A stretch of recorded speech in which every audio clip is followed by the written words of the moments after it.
पिछले एपिसोड में हमने देखा था कि वांग ने लश डीमन बनकर जोहान को मारने ही वाला था, तभी वहाँ पे मीहू आ जाती है और अपना इतना बढ़िया खाना गिरा देती है। मीनू को देखकर वांग उसके पास दौड़ता है और ऐसा लग रहा था कि वो तो आज इसको टपका ही देगा, लेकिन हमारे वांग ने खुद के हाथ में ही खंजर घुसा दिया था। तब जाकर उसके अंदर का डीमन शांत होता है और वो नॉर्मल हो जाता है। मीनू ये सबसे बहुत ज्यादा डर गई थी और बेहोश हो जाती है। वांग को भी अब रियलाइज हो जाता है कि वो कंट्रोल होकर क्या करने वाला था और वो चुपचाप वहाँ से निकल जाता है। जोहान मीनू को वापस लाकर बेड पर सुलाता है। मिस्टर चैंग पूछते हैं कि क्या हुआ था। जोहान कहता है कि वो चेक करना चाहता था कि वांग हमारे लिए कितना डेंजरस हो सकता है, लेकिन लास्ट मोमेंट में उसने खुद को ही रोकने के लिए अपने ही हाथ में खंजर घोंप दिया। मिस्टर चैंग कहते हैं कि वांग अब तक मीनू को बचाता रहा है, आज भी उसने अपना हाथ सैक्रिफाइस करके मीनू को बचाया। ये तो कंफर्म हो चुका है कि सिर्फ वांग ही है जो मीनू को बचा सकता है। तो जोहान कहता है कि नहीं, वांग एक लश डीमन है और आज उसकी असली आइडेंटिटी कंफर्म हुई है। मीनू को मैं प्रोटेक्ट करूंगा। इधर वांग ग्रेवयार्ड में आकर बैठा था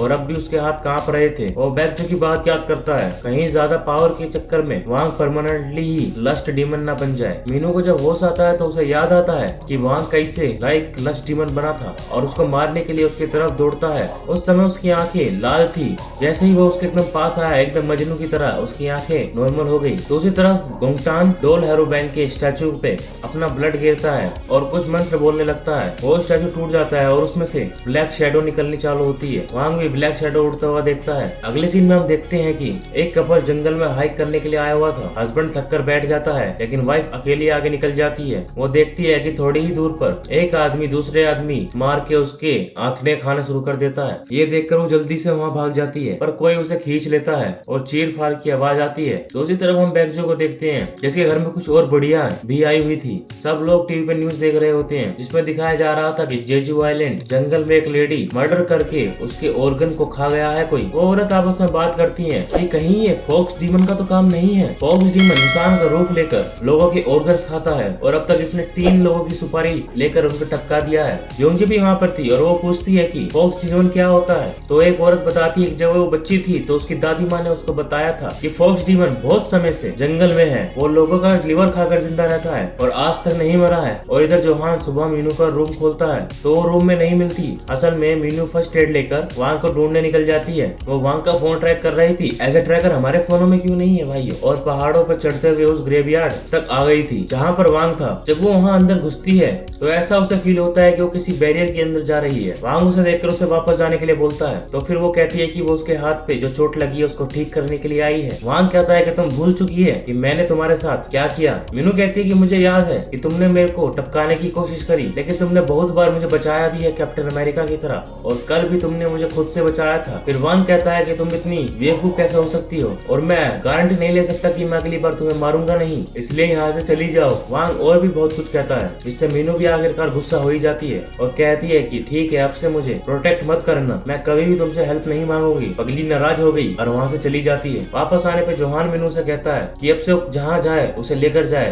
बाथरूम में भी, और अब से मैं तुम्हारा बॉडीगार्ड बनकर रहूंगा। मीनू फिर जोहान के साथ स्कूल पहुंचती है। जोहान प्रीस्ट वाले ड्रेस में होता है। उसके बाद भी सारी लड़कियां उसके आगे पीछे हो रही थी। मीनू वहाँ सोरियन को देखती है, जिसे दूसरे स्टूडेंट टीज कर रहे होते हैं। मीनू जाकर उसे समझाती है, तुम थोड़ा समय दो, धीरे धीरे सब कुछ सही हो जाएगा। सोरियन उसकी तरफ देखकर पूछती है कि तुम कौन है। दरअसल में सोरियन को उस इंसिडेंट के बारे में कुछ भी नहीं पता। योंगजी तब आकर उसे बताती है तो सोरियन हमारे मीनू को थैंक यू बोलती है। तभी सोरियन को उसकी फ्रेंड मीजुन मिल जाती है। दोनों की बात से पता चलता है कि अगले वीक सुजन की शादी होने वाली है। उसके लॉन्ग टर्म बॉयफ्रेंड से या शॉर्ट टर्म गर्लफ्रेंड तो बन नहीं रही है। दूसरी तरफ वांग बैक्जो के पास जाता है। वो उसके हाथ में पट्टी करती है। फिर वांग बताता है कि उसने मीनू को ऑलमोस्ट मार ही दिया था। शायद लस्ट डीमन से ज्यादा डेंजरस वही है उसके लिए, इसलिए वो उससे दूर ही रहेगा और दूर से ही उस पर नजर रखेगा। इधर मीनू और जोहान स्कूल से वापस आकर डिनर करना चालू कर देते हैं। तभी जोहान को किसी का कॉल आता है, जिससे वो अपने भाई कांचांग के बारे में बात करता है। मीनू हैरान होकर मिस्टर चैंग से पूछती है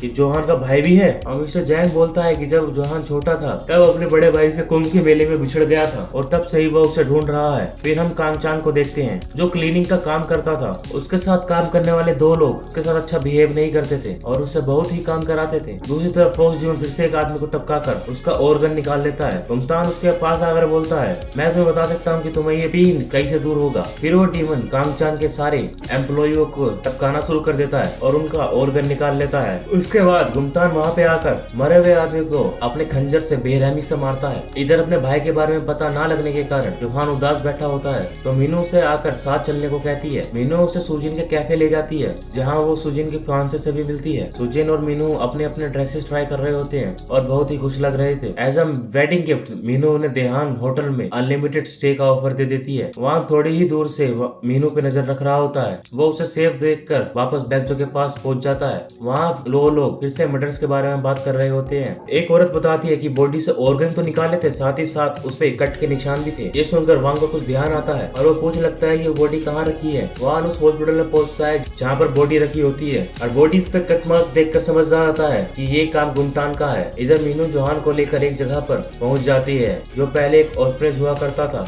जोहान को याद आता है कि जब वो छोटा था तो वो अपने भाई के साथ इसी ऑर्फनेज में रहता था। मीनू को मिस्टर चैंग से पता चला था कि जोहान का भाई कोरिया में ही है, तो मीनू ने मिस्टर चैंग से कहा था कि वो कंपनी के रिसोर्सेज यूज करके जोहान के भाई का पता लगाए, क्योंकि कंपनी की लीगल टीम बहुत ही अच्छी होती है। ऐसी टीम को हमारे यहाँ भेजो, बच्चे बहुत खो रहे हैं। वो श्योर थी कि वो लोग जरूर पता कर लेंगे। ऑर्फनेज के अंदर जाने पे जोहान को अपने बचपन की सारी बातें याद आनी शुरू हो जाती है कि कैसे उसके भाई ने बहुत खुश होकर बताया था कि एक कपल ने उन्हें अडॉप्ट कर लिया, अब हमारे भी मम्मी पापा होंगे। मीनू का आदमी फिर बताता है कि ये ऑर्फनेज जोहान और उसके भाई के अडॉप्ट होने के बाद ही बंद हो गया था। कि जोहान को एक शिपयार्ड का एड्रेस देता है और बोलता है कि तेरा भाई यहीं पे ही मरवा रहा है। जहाँ पे ये लोग बात कर रहे थे वहाँ पे एक अजीब सा क्रीचर होता है जिसके थ्रू गुमटान उनकी बातें सुन रहा होता है। जोहान मीनू को उसके विला पर छोड़ के अपने भाई के पास चला जाता है। मीनू अभी बाहर ही होती है तो सोचती है, तो सुजिन का कॉल आता है। सुजिन और उसका बॉयफ्रेंड मीनू के गिफ्ट से काफी खुश होते हैं। तो सुजिन का फियांसे मीनू के लिए केक लेकर उसके घर तक आ रहा था। रास्ते में अचानक से उसे लगता है कि कोई उसकी कार के आगे आ गया, तो वो कार रोकता है। पगला इतनी अंधेरे में गाड़ी रोक रहा है। जब वो आसपास नजर मारता है तो